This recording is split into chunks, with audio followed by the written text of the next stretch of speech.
National bank officer organisation की तरफ से 2 दिवसीय कॉन्फ्रेंस का आयोजन किया गया और लेकिन पहला दिन प्लास डोरंडा स्थित में आयोजन किया गया। लेकिन इसको देख सकते हैं कि अब तो बैंक अधिकारी मौजूद हैं। कई तरह की समस्याएं हैं। निजीकरण को लेकर विशेष रूप से जोर दिया जा रहा है कि आखिर केंद्र सरकार के द्वारा जो बैंकों का निजीकरण है उन सब समस्याओं को लेकर कॉन्फ्रेंस में बातें चल रही है और विचार विमर्श किया जा रहा है। उन तमाम चीज़ों को लेकर जितने यहाँ पे बैंक अधिकारी हैं उनसे जानने की कोशिश करेंगे जो 2 दिवसीय कॉन्फ्रेंस का आयोजन होगा उसमें किन किन चीज़ों पर चर्चा हो रही है और किन महत्वपूर्ण विषयों पर बातें होने वाली है। इन तमाम चीज़ों को लेकर हम डायरेक्ट इन्हीं से बात करते हैं। सर, 2 दिवसीय आप लोग का कॉन्फ्रेंस का आयोजन किया जा रहा है। मेन जिससे बातें सामने आ रही है कि बैंकों का निजीकरण को लेकर बातें हो रही है। आखिर बैंकों का निजीकरण किया जा रहा है, इससे बैंक अधिकारी को कितना दिक्कत का सामना करना पड़ रहा है? बिल्कुल, नमस्ते। मैं तुषार सिन्हा, कैनरा बैंक में वरिष्ठ प्रबंधक हूँ। जैसा आप लोग जान रहे हैं कि यहाँ पर हमारा ये 14वां त्रिवार्षिक अधिवेशन नोवो का, national organisation of bank officers, यहाँ पे आयोजित हो रही है। जैसा आपने पूछा कि बैंक में निजीकरण से क्या नुकसान हो रहा है, आप लोग नित्य दिन देख ही रहे हैं कि हमारे सरकार का जो ये कार्यकलाप है कि बड़े बड़े कॉरपोरेटों का और ये का कर्जा माफ़ हो रहा है, उसका कहीं न कहीं प्रभाव तो हमारे ही लोगों को भुगतना पड़ रहा है। जो हमारे देशवासी हैं, जो हमारे किसान हैं, जो हमारे गरीब मजदूर हैं, उनको ही वो भुगतना पड़ रहा है।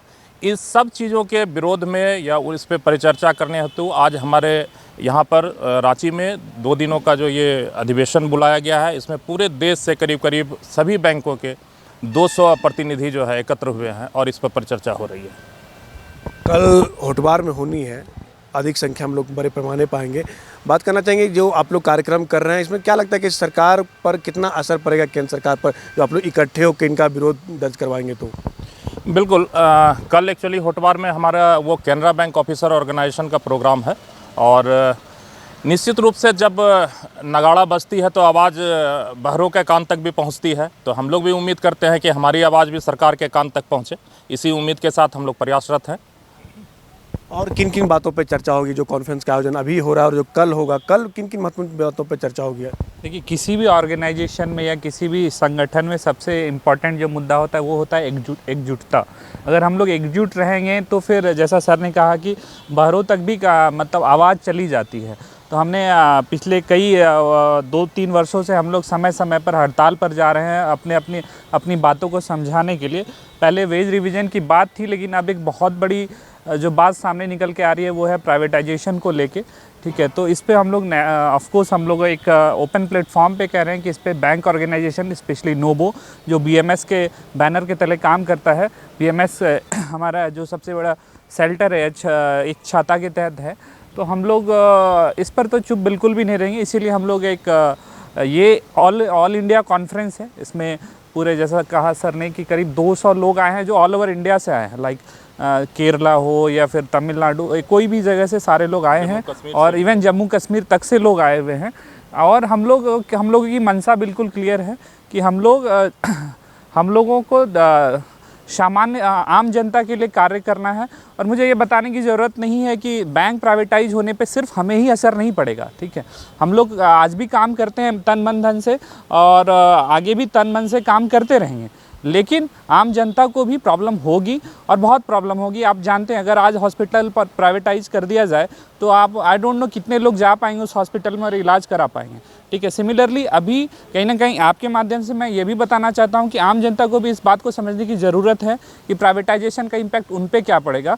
अब लोगों की जो आवश्यकता है सिर्फ भोजन, आवास, वस्त्र और आवास तक सीमित नहीं है। Banking is also indispensable part of our need. तो फिर हमें देखना पड़ेगा, आम जनता को भी देखना पड़ेगा। और मैं आपसे भी अनुरोध करूँगा कि आप लोगों को बताएं। जी, सवाल एक और लेना आपसे चाहेंगे कि बातें चले कि पुरानी पेंशन को वो भी खत्म करने की योजना कर रही है केंद्र सरकार, उस पर क्या कहेंगे? देखिए, पुरानी पेंशन को भी सरकार पहले से तो खत्म कर चुकी है बैंकिंग इंडस्ट्री में। क्योंकि भारतीय मजदूर संघ के बैनर तले हमारा जो कैनरा बैंक ऑफिसर ऑर्गेनाइजेशन है, इस पर हमेशा प्रोटेस्ट करता रहा है, विरोध करता रहा है और हम आगे भी करते रहेंगे। क्योंकि हमारा अधिवेशन चल रहा है, इसके माध्यम से और आपके मीडिया के थ्रू हम सरकार तक अपनी बात पहुंचाने की प्रयास कर रहे हैं कि जो पुरानी पेंशन जो बैंकों में इस तरह से जो हम बैंक कर्मचारी हैं पूरे अपनी तन मन धन के साथ सरकार द्वारा जो भी नीतियाँ लागू की जाती हैं उसको हम लोग उस पर जितने भी लोग हैं उनके ऊपर हम प्रयास करते हैं कि वहाँ तक पहुँचाएँ। लेकिन चूंकि पेंशन हमारे धीरे न्यू पेंशन स्कीम में हम अभी आ गए हैं, धीरे धीरे सरकार कुछ न कुछ बदलाव करी है। इसका प्रोटेस्ट हमारा केनरा बैंक के साथ साथ हमारे जितने भी इकाई हैं सभी करेंगे। अगर आपसे बात करना चाहेंगे कि मर्जर कई बैंकों को कर दिया गया, उससे भी कई बैंक अधिकारियों को नुकसान उठाना पड़ा है। सर जहाँ तक मर्जर एक मुद्दा है, मर्जर के बाद ऐसे बहुत सारे सिनेरियोज आए हैं कि एक ही क्षेत्र के में 2 या 3 बैंकों की शाखाएं थी जिनको मर्ज कर दिया गया है, जिससे सबसे ज़्यादा समस्या जनता को हो रही है। जनता जो इस ब्रांच से स्टाफ के साथ आराम से डील करती है और बगल के लोकेशन में उनके ब्रांच की शाखाएं शिफ्ट हो रही हैं, उनको दूर जाना पड़ रहा है, उनके साथ बहुत ऐसी समस्याएं आ रही है। जिसमें जैसे कि मैं एक सिंपल सा एग्जांपल दूंगा, जब मर्जर होता है तो एक बैंक बड़ा होता है, एक बैंक थोड़ा छोटा होता है।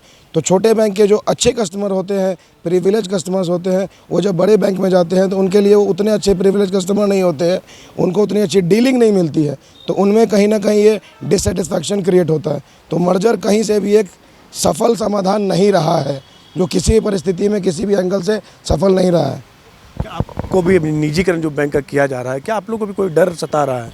देखिए, बैंक के निजीकरण से डरना हमारे लिए एक तरह से कहिए तो आपको लग रहा है जैसे कि बैंक का निजीकरण हो रहा है, एम्प्लॉय डर रहे हैं। मैं आपको एक बात बताता हूँ, मैं एक ग्रामीण इलाके में कार्यरत हूँ। मैं वहाँ पे देखता हूँ एक बूढ़ी दादी आती है, 500 रुपये उनके अकाउंट में पेंशन आता है, वृद्धा पेंशन आता है। वो आती है, अंगूठा लगाती है और पूरा 500 रुपये लेके जाती है। अब आप एक बात बताइए, प्राइवेट बैंक अगर है तो मिनिमम बैलेंस वहाँ कितना रखना होगा? 10,000, 5,000 कुछ भी रखना होगा। क्या उसके लिए वो संभव है?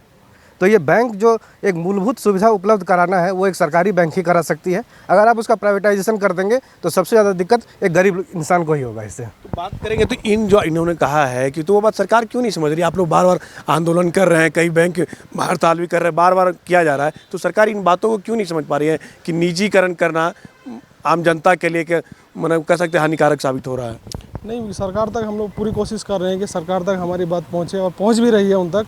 इस पर सरकार विचार विमर्श कर रही है। अभी हाल फिलहाल के दिनों में देखे होंगे कि सरकार बैकफुट पर जाके कुछ बैंकों को निजीकरण के लिए उन्होंने जोरदार कोशिश की थी कि बैंकों का निजीकरण किया जाए, लेकिन बाद में उन्होंने वो फैसला वापस लिया। जो आपका बैंक पार्टीशन एक्ट जो पास करने के लिए सरकार ने कोशिश की थी, उसको उन्होंने वापस किया है। और अभी हम अपनी संघर्ष जारी है और आगे तक हम अपनी संघर्ष जारी रखेंगे जब तक सरकार ना माने।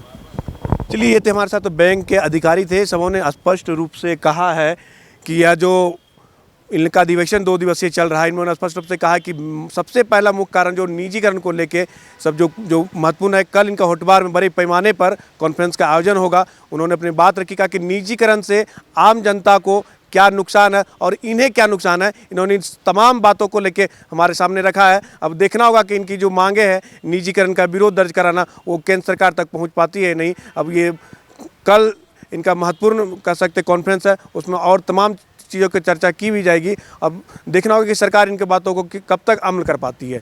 कैमरा सहयोगी धर्मेंद्र के साथ मनीष झा, न्यूज़ विंग, रांची।